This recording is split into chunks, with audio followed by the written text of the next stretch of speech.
Hello students, general English के इस video में आपका स्वागत है। आज की इस वीडियो में हम लेके आए हैं कुछ नए कॉन्सेप्ट्स और उनके बेस पे कुछ एग्जांपल्स। ये कॉन्सेप्ट्स आपके रिलेटेड होंगे हु, हुम, हुज, विच, वेयर, दैट से। इनके बेसिस पे काफी क्वेश्चंस पूछे जाते हैं, इसलिए अगर हम इन्हें क्लियर कर लें तो हमारी कुछ मार्क्स सिक्योर हो सकते हैं। तो सबसे पहले हम टेकअप करते हैं हु को। हु का यूज जनरली हम व्यक्ति को रेफर करने के लिए करते हैं या किसी व्यक्ति के बारे में जानने के लिए करते हैं। जैसे the person who answer the phone was very helpful. जिस व्यक्ति ने, यहाँ पे जो हु का यूज हुआ है किसके लिए हुआ है, किसी न किसी व्यक्ति की ओर रेफर कर रहा है। वैसे तो हु का अर्थ कौन होता है, लेकिन जब रिलेटिव के सेंस में यूज हो रहा है तो हु यहाँ पे जिस के संदर्भ में आया है।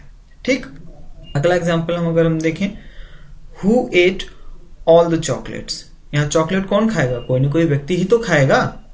तो जब भी हु का यूज हो रहा है वो किसी न किसी व्यक्ति के ही ओर इशारा करता हुआ पाया जा रहा है। ठीक, अगला हम देखते हैं हुम। हुम जो कि हु का ही ऑब्जेक्टिव केस है और इसका पॉजिटिव केस क्या होता है, हुज। हम अभी आगे अगली स्लाइड में देखेंगे। जब who as an object use हो तो हम हु का यूज करते हैं। अगर हम ज्यादा कहें तो प्रीपोजिशन के तुरंत बाद हम हुम का यूज कर रहे हैं। ठीक, क्योंकि प्रीपोजिशन के बाद या तो हुम यूज हो सकता है या तो विच यूज हो सकता है, हु का यूज हम नहीं कर सकते हैं। वैसे भी हुम का यूज काफी ओल्ड फैशन हो गया है, क्वाइट फॉर्मल माना जाता है, इसलिए आज के मॉडर्न में अगर हम हु का भी यूज कर रहे हैं तो वो सही है। ठीक, देखिए कैसे, you are referring to a person who no longer works here. ठीक, यहाँ पे हु किसको रिप्रेजेंट कर रहा है, यहाँ पे हु रिप्रेजेंट कर रहा है पर्सन को, अपने ठीक पहले आए हुए, जो कि एक व्यक्ति ही होगा। ठीक, और इसी का हम अगला यूज देख, सेम इसी सेंटेंस को हम कैसे यूज कर रहे हैं।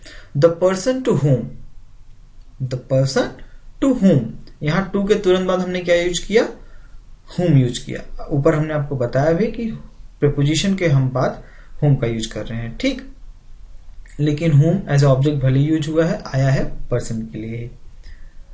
अब अगर हम होम ना यूज करना चाहें, हु को यूज करना चाहें, तो उसे हम कैसे रखेंगे सेंटेंस को। The person who you are referring to, जिस भी पर्सन को आप रेफर कर रहे हैं, देखिए यहाँ पे टू को हमने आगे प्लेस किया। ठीक, तो यहाँ पे हमने हु का यूज कर लिया। तो इस तरीके से हम सेम ही सेंटेंस को कई तरीके से लिख सकते हैं। अब आइए अगला देखते हैं हुज, जो कि पॉजेसिव केस है और ज्यादातर ऑनरशिप के लिए रेफर किया जाता है। जैसे किसका किसकी या जिसका जिसकी के संदर्भ में यूज करते हैं। एग्जाम्पल देखें, हुज डिक्शनरी इज दिस, यहाँ किसकी डिक्शनरी है। ठीक, quite simple. There is the girl whose car was stolen. यहाँ पे देखिए हुज का यूज किसके संदर्भ में, यहाँ किसका किसकी नहीं, यहाँ जिसकी कार चुरा ली गई। तो यहाँ पे हुज का यूज, हुज का अर्थ जिसका जिसकी निकल के आ रहा है। ठीक है, इसमें कोई भी कंफ्यूजन नहीं है। अगला देखते हैं विच। विच का यूज आपको पता ही है, अक्सर थिंग और आइडिया को रेफर करता है, या जब भी हम सिलेक्शन की बात करनी हो, जब हमें चुनना हो कई चीजों में से, तो वहां पे हम विच का यूज करते हैं। My car which is 20 years old। Example देखिए, my car which is 20 years old। यहाँ पे कार क्या है, एक थिंग है, इसलिए हमने विच का यूज किया। ठीक, अगला देखते हैं which size would you like, small, medium और लार्ज। अब यहाँ पे देखिए, यहाँ पे आपको चुनने की बात आ गई ना, सिलेक्शन की बात आ गई, तो यहाँ पे हमने 3 साइज में से विच साइज, कौन सी साइज। ठीक, तो यहाँ पे हमने विच का यूज किया। वेयर का यूज कहाँ, शाब्दिक अर्थ तो कहाँ ही होता है, लेकिन इसका अर्थ हम जहां से भी होता है। देखते हैं कैसे। अक्सर ये आप जानते ही हैं कि अक्सर ये प्लेसेस एंड लोकेशंस के लिए रेफर करता है। एग्जांपल्स देखें, where is the station please.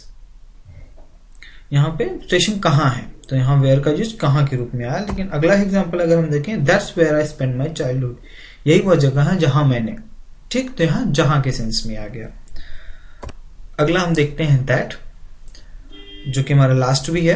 तो दैट का यूज पर्सन और थिंग दोनों के लिए ही किया जा सकता है, क्योंकि देखिए मान लीजिए कि एक व्यक्ति और एक वस्तु, जैसे मैं कहूं कि मनीष एंड हिज बाइक। ठीक, अब इसके लिए मुझे रिलेटिव प्रोनाउन लगाना हो दोनों के लिए, तो हम क्या कहेंगे, दैट आई सॉ, कि विच आई सॉ, कि हु आई सॉ, कि हुम आई सॉ। क्योंकि अगर हम हु या हुम लगा रहे हैं तो मनीष के लिए तो अप्रोप्रिएट है, लेकिन बाइक के लिए नहीं है। अगर हम विच लगा दे रहे हैं तो फिर मनीष के लिए अप्रोप्रिएट नहीं है, बाइक के लिए तो है, क्योंकि बाइक एक वस्तु है, उसके लिए विच का यूज किया जा सकता है रिलेटिव प्रोनाउन के रूप में, लेकिन मनीष के लिए विच का यूज नहीं किया जा सकता है, इसलिए हम दैट का यूज कर रहे हैं, और दैट का यूज दोनों के लिए ही किया जा सकता है रिलेटिव प्रोनाउन। एग्जांपल्स जैसे देखिए, I am talking about the person that I saw, यहाँ पे दैट का यूज पर्सन के लिए हुआ है, लेकिन अगले एग्जाम्पल में अगर हम देखें, दिस इज द स्टाइल, यहाँ पे तो एक आइडिया हो गया, स्टाइल मतलब एक आइडिया हो गया, that I want to use, ठीक। लेकिन अगला एग्जांपल देखें, the pen that I lost, यहाँ पे दैट का यूज पेन के लिए हुआ है, ठीक। I hope you have got the concept, everything is clear. हमारे साथ जुड़े रहिए, सफलता आपको जरूर मिलेगी। Good luck.